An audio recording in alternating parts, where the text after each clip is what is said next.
Okay, so I want to ask everybody a question. Do these headlines right here, do they worry you or do they annoy you? Because we're seeing more and more of them these days.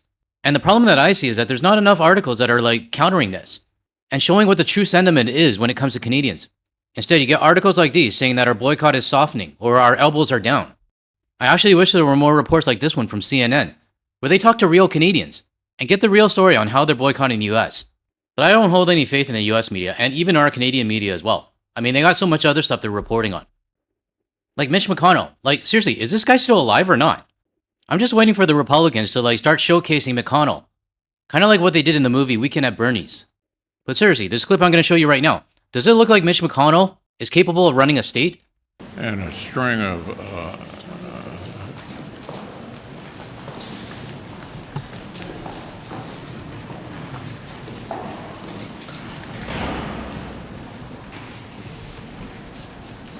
Yeah, that was 2 years ago. I'm pretty sure he's not better now. But we know one guy's not alive, and it's Lindsey Graham. And I'm sure he's down there looking up at us, continuing his bullshit. But since the media is so focused on that crap, our Canadian boycott is still going on. And our sentiment hasn't changed. And in today's video, I thought I would get the help again from Professor Wayne Smith from the Toronto Metropolitan University.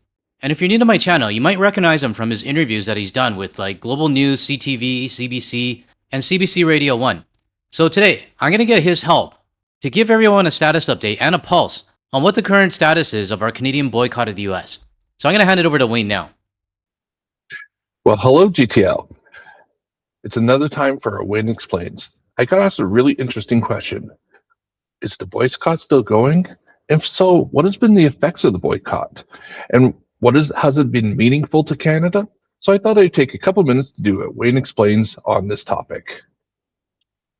So we started off where we had 39 million border crossings in 2024. And we started towards the end, early 2025, we started the boycott. Now, what's really kind of interesting is 75% of all Canadian travel abroad, so crossing a border, flow to the US. That's not quite true anymore. And to show you the overall effect, Canadians have withheld over 20 million visits to the US economy since December 2024. And this is a big, big number that's costing Americans a lot of dollars. It went from a high monthly of 4.1 million in 2024 all the way down to the low in February 2026 at 1.97. And while we've seen in 2025, basically 25% of US bound travel fell, overseas travel actually went up 9.2%. So we're showing a very, very different kind of approach of how Canadians are traveling. And this is the question, this is why I got this question originally. They saw the fact that when we took a look at this, we see that the last couple months, we had in April a 1.8% increase, in May a 9.5% increase of border crossings. Well, let's think about this a little bit though. Is this over? And you're seeing this good news and these big things, and you're going to see it again for June, and you're going to see it again for July.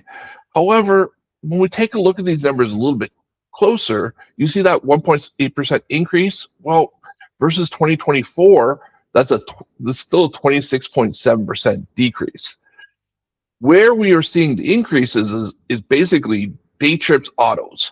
So we saw auto go up 8.1% in April and auto go up 15% against the depressed 25 base in May. However, air traveling is still dropping. Air travel still dropped 7.1% in April and 5.5%. So we're seeing a change. And what we're seeing a little bit is there's a few people who are willing to make the same day trips, pop over the border, then come back.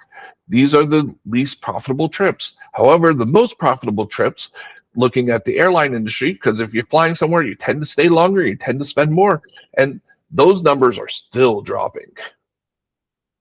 This has been led primarily by the baby boomers and the older generation. They're 76% less likely to travel to the US destination in 2026. Almost half of them are staying in Canada. as a part of the Canadian Strong. Yes, we see budgets do matter and the cost of everything rising into the US, the gas prices, everything else, and plus exchange rate. It does fit in, especially for the Gen X and the millennials who are in their part of their career where cost really matters in their travel. They're highly sensitive to both gas prices and the dollar. And it's driving a lot of them to stay closer to home. And then Quebec residents, well, kudos to you, because 45% of you are the ones, 45% of Quebecers actively changed their travel plans as a result of this. So it's really, really funny because we know every story that in the US ends with the happy news. Well, I have some kind of happy news for us in a way. So, well, 40% cite the exchange, 40% cite the exchange rate, which, yeah, it more costly. I'm less likely to go there. Not crazy. However, when we take a look at some of the other reasons, 48% are feeling unwelcome at the border. 59% are saying they have safety concerns with the US. 61% are talking about tariffs and bilateral friction. And 67% is the overall political climate intentions. 77% of leisure travelers intend to keep their travel within Canada this year. And that's going to make a big difference to the Canadian industry and Canadian jobs. So we've seen, and this is the full effect of the tourism ban. Yes, the US has lost 3 billion Canadian in tourism receipts. However, Canada then also gained 4.4 billion Canadian in domestic visitor economy between 2025 and 2027.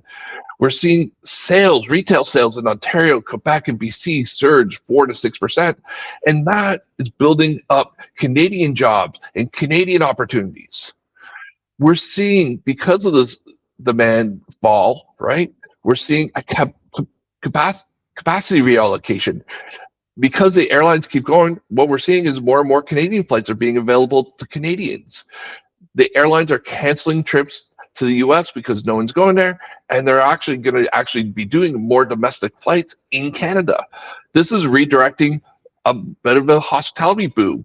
We're seeing more people now, more hotels doing renovations, more restaurants doing extra work to get the places ready. And we're seeing a demand for over 2 million more Canadian jobs. Just to give you a sense, 1 in 10 national jobs in Canada are related to the tourism industry. It is a big industry. And then if this is actually leading to something that's in a way kind of wonderful, there's a vacancy crisis. In a lot of places where we're worried about, AI taking over jobs and all these types of things, well, the tourism sector has a vacancy rate of 4.2%. It's kind of a couple of interesting things. One is the tourism industry is most likely to hire minorities. 2, they're most likely to hire people with disabilities. 3, we're also seeing people who are young and older get hired in the tourism industry. Those areas that have a strong unemployment rate tend to get hired by the tourism industry, and is driving now more employment for those and giving opportunity for those people in particular. So yeah, the geographic pull is going to make some things kind of shift, but we're seeing a minor intention. They're getting back the cheap road trips. I'm going to go across the border, do something for a day, then come back. And but they've really lost the snowbirds. They've really lost the people going for the 1 week or 2 week trips. The really ones that are the most profitable. So yeah, they're getting back a little bit of the cheaper trips, but they haven't got back the big trips. And those bigger trips are coming back to Canada. We're seeing the capital realignment, and it's creating a whole new type of travel behaviors that are going to last a long, long time. Even after a change, you're probably going to be a decade more of people who just change their travel behaviors, especially the younger. They're much more likely to want to go to Europe than go to the US. So we're seeing a diversification of our leisure capital, a demographic widening where the baby boomers, who are the most affluent, but the younger people are staying more closer to Canada as well. And it's creating a market opportunity. We have a locked in of $4.4 billion being reshored windfall. So this is making Canada better. So Congratulations, all of you. The boycott matters. It matters. We once heard a politician said we can do more for ourselves than anyone else can do it for ourselves, and this is a perfect example of that. Back to you, GTL.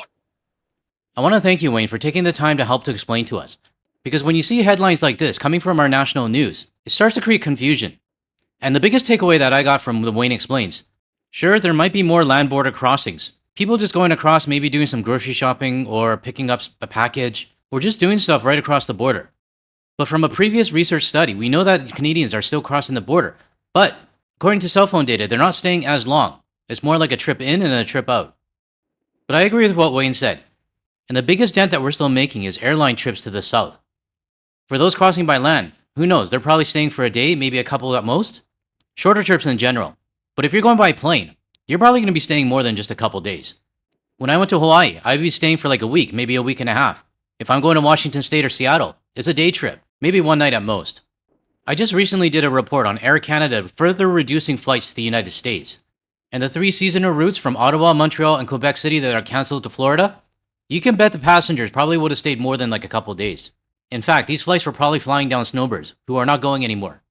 But those planes aren't just sitting on the tarmac. And this article here was sent to me by our good friend YUL Spotter. And Air Canada is now launching 5 new routes non-stop to Europe. These are new destinations that are available to Canadians now. And I'm pretty sure we wouldn't have these new routes if these planes were still profitable going to the US. I want to thank YUL Spotter for sending me this article.